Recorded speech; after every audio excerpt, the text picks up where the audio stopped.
అధికారులు ఉన్న వాళ్ళని వచ్చి వాళ్ళు రాజీనామా చేయించి వాళ్ళతో వచ్చి బెదిరించి వాళ్ళు తీసుకోవడం అనేది ఎక్కడ వరకు ధర్మం? చెప్పండి. ఇది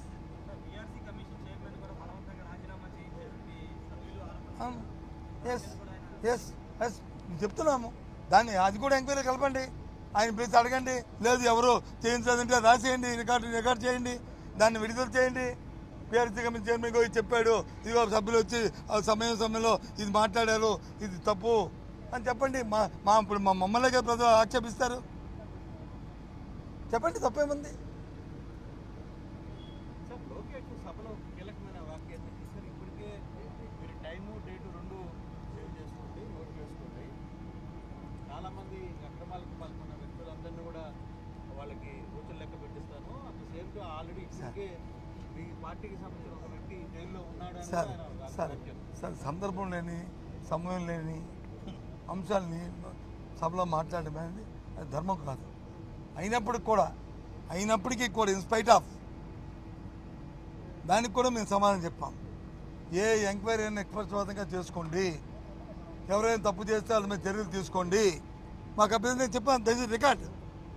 యాక్చువల్గా ఆయన మాట్లాడకూడదు, ఒక గవర్నమెంట్ మంత్రి ఆ మాటలు మాట్లాడకూడదు. సరే మాట్లాడారు, తెలుసో తెలియకో మేము చెప్పాం కదా, చేసుకొని చెప్పాం కదా, ఇప్పుడు కూడా చెప్తున్నాం కదా, తప్పేముంది? ఇప్పుడు మేము చేయొద్దు, లాభం లేదంటే ఊరుకుంటుందా ప్రభుత్వం? తప్పు జరిగితే తప్పు ఊరుకుంటే అది సమర్థమైన ప్రభుత్వమా? కాదు కదా, సమర్థమైన ప్రభుత్వం కాదు కదా. చిన్న ఎగ్జాంపుల్ మీకు చెప్తానండి, ప్రభుత్వం దాని పనితీరు ఎలా ఉందో. మొన్న గ్రూప్ 2 పరీక్షలు జరిగినాయి. వాళ్ళందరూ రోస్టర్ పాయింట్ మీద వాళ్ళు యాక్టివేట్ చేస్తున్నారు. దాని మీద విద్యాశాఖ మంత్రి గారు వచ్చి ఒక ట్వీట్ పెట్టారు, దీన్ని పరిశీలిస్తున్నాము, దీని మీద సమగ్ర న్యాయం చేస్తామని. సరే, అవకాశం లేదో అవకాశం ఉందో సెకండరీ పక్కన పెట్టండి. దాంట్లో చేయడానికి అవకాశం ఉందో లేదో ఆ మన్నాడు మేము ప్రెస్ కాన్ఫరెన్స్ పెట్టి మా పార్టీ తరఫున చెప్పాము, ఇది చాలా సున్నితమైన అంశము, దయచేసి దీని మీద దృష్టి పెట్టి సమయం తీసుకుని కొంత సమయం తీసుకుని పరీక్ష పెట్టి పిల్లల తాలూకు భవిష్యత్తుని చూడండి అని చెప్పాము. వెంటనే ఆ సేమ్ నెక్స్ట్ డే ముఖ్యమంత్రి గారి కార్యాలయం నుంచి ఒక లేఖ రాశారు, వాళ్ళు సమీక్ష చేసుకొని. ఏమని? ఈ ఎగ్జామ్స్ వచ్చి మీరు చేసి ఎగ్జామ్ చేసి పొడిగించండి, దీని టైం పొడిగించండి అని. వాళ్ళు ఖాతరు చేయలేదని చెప్పి మళ్ళీ లీక్ ఇచ్చారు. ఏమనుకోవాలి దీన్ని ఏ విధంగా ఈ ప్రభుత్వం సమర్థనీయ ప్రభుత్వం అలా లేకపోతే ఏ భాష వాడాలా? ఇంకేదైనా భాష వాడితే చూసారా మమ్మల్ని ఎంత కఠినంగా మాట్లాడారు అని అంటారు. చెప్పండి, సమర్థనీయమా ఇది? అంతమంది విద్యార్థుల తాలూకు భవిష్యత్తుని మేము పరిశీలిస్తామని కాకుండా ఎందుకు లేఖ రాయాలి? ప్రభుత్వం ఎందుకు లేఖ రాయాలి? సీఎంఓ లేఖ రాస్తే అది ప్రభుత్వంకి బాధ్యత కాదా? ముఖ్యమంత్రికి అవమానం కాదా? అది అక్కర్లేదు. అది సార్ చెప్పండి. అవును, నేను నా ప్రెస్ మీట్ మీరు తీసుకోండి. నేను చెప్పాను, మేము గ్రూప్ 2 ఎగ్జామ్ పెట్టినప్పుడు ఈ అంశం మా దృష్టికి రాలేదు. అందుకు ప్రిలిమినరీ పరీక్ష ఎగ్జామ్ పెట్టాము. ఇప్పుడు మెయిన్స్ వస్తున్నాయి. ఇప్పుడు ఈ అంశం తెర మీదకి వచ్చింది. దీని మీద న్యాయస్థానంలో వాద్యాలు ఉన్నాయి. దయచేసి సున్నితమైన సమస్యని పరిశీలించండి అని చెప్పాను. ఇది మంచి, ఇది చెడు అని నేనేం ఎక్కడ మాట్లాడలే. కొద్దిగా ఇండెక్ట్ అయ్యి లోతుగా పరిశీలించి దాన్ని టేక్ కాల్. ఎస్, ప్రభుత్వం తీసుకున్న నిర్ణయమే కరెక్టు, ఏపీ తీసుకున్న నిర్ణయమే కరెక్టు, దీని ప్రకారం మీరు వెళ్ళాలి ఏదో అని చెప్పచ్చు, తప్పు కాదు. కానీ అసలు దృష్టి పెట్టడానికే మీకు అవకాశం లేపుతారు కదా. సో అది, కానీ ఏదైనా సరే బ్యాన్ లాజ్ ఇవాళ మేము బాయ్కాట్ హౌస్ నుంచి మేము వాకౌట్ చేయడానికి కారణాలు 2. ఒకటి,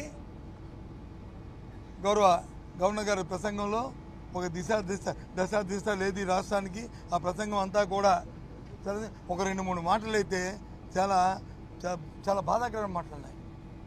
అది ఆ బుక్ ఎక్కడుందో కానీ గత ప్రభుత్వం చేసిన విధ్వంసం అని చెప్పి గవర్నర్ నోట్ అని చెప్పడం. విధ్వంసం ఏంటండి గవర్నర్? ఆ భాష ఏంటండి ఇది? విధ్వంసం అని అది పొలిటికల్ లాంగ్వేజ్ అది. ముఖ్యమంత్రి మాట్లాడిన అర్థం ఉంది, కానీ గవర్నర్ నోట్ అంటే విధ్వంసం మాట్లాడించండి. ధర్మ పోనీ విధ్వంసం పోనీ లేదో బాగుపెడతారు, మహా అద్భుతాలు చేస్తారంటే అద్భుతాల పుస్తకం అద్భుతాలు ఏమున్నాయండి? 24 గంట 47 గంట ఇప్పుడు సూపర్ 6 కాదు, సూపర్ 10 అంటే సూపర్ 6 ఊత్కాకి అయిపోయింది. ఇప్పుడు సూపర్ 10 ఇప్పుడు 47 సంవత్సరంకి. అంతవరకు మనం వచ్చి నోళ్ళతో చాచుకొని ఆవులు చాచుకొని కాసుకొని కూర్చోవాలంట. ఏంటి వాడితే మనం చూసాం కదా. అది గవర్నర్ గారితో చెప్పించారు.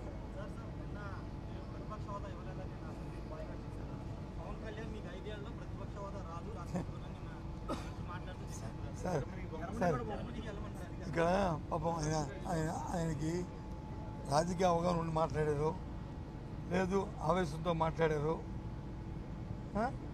ఏదో చెప్పాలని చెప్పారు. అయితే నేను దాంట్లో ఏంది కామెంట్ చేయండి, కానీ ఆ 3 అంశాలు ఏదో ఒక అంశమై ఉంటుంది. ఎందుకంటే ఏదైతే రాజకీయ శాసనసభలో ఉన్న పక్షం మేము అడిగిన డిమాండ్ ఏంటి? శాసనసభలో ఉన్న రాజకీయ పార్టీల్లో మూడు పక్షాలు వచ్చి ఒక పక్క ఉన్నాయి, అది అధికార పక్షం. ఇంకా మిగిలింది ఒకటే పక్షం, ఆ పక్షం వచ్చి వైసీపీ. కాబట్టి దానికి ఆ స్టేటస్ ఏమని అడిగాం. లేదు అంతకంటే పవన్ కళ్యాణ్ గారు చెప్పినట్టు, డిప్యూటీ సీఎం గారు చెప్పినట్టు ఆ పార్టీకి ఎక్కువ ఉన్నాయి. ఎస్, ఆయన కానీ తీసుకోమని అపోజిషన్ లీడర్ మాకు అడగడానికి హక్కే లేదు. ఆయన అపోజిషన్ లీడర్ ఆయన ఉంటారంటే మాకు హక్కు ఎక్కడ ఉంది? మేము అడిగితే ఆ అమ్మాయికి అనుకోరండి. నేను అన్నానా ఆయన అన్నారు, నేను అన్నాను చెప్పండి. నేను అనట్లేదు, తప్పు. ఆయన అపోజిషన్ లీడర్గా ఉందాం అనుకుంటే అప్పుడు మా పార్టీకి రాదు. ఎందుకంటే మా పార్టీ కంటే వైసీపీ కంటే ఆయనకి ఎక్కువ ఉన్నాయి, 21. సరే, జనవరిలో ఓట్ల ప్రకారం ఉంటుంది, ఇక్కడ వచ్చి సీట్ల ప్రకారం ఉంటుంది. మన డెమోక్రసీలో, మన రాజ్యాంగంలో ఉంటుంది. ఇది అందరికీ తెలిసిందే.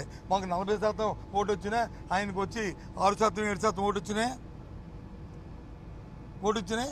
సంఖ్య సీట్ల మీద ఉంటుంది తప్ప ఓట్ల మీద ఉండదు, ఓటు శాతం మీద ఉండదు. ఐ అగ్రీ అబ్బాయి, అందులో రాజీ లేదు.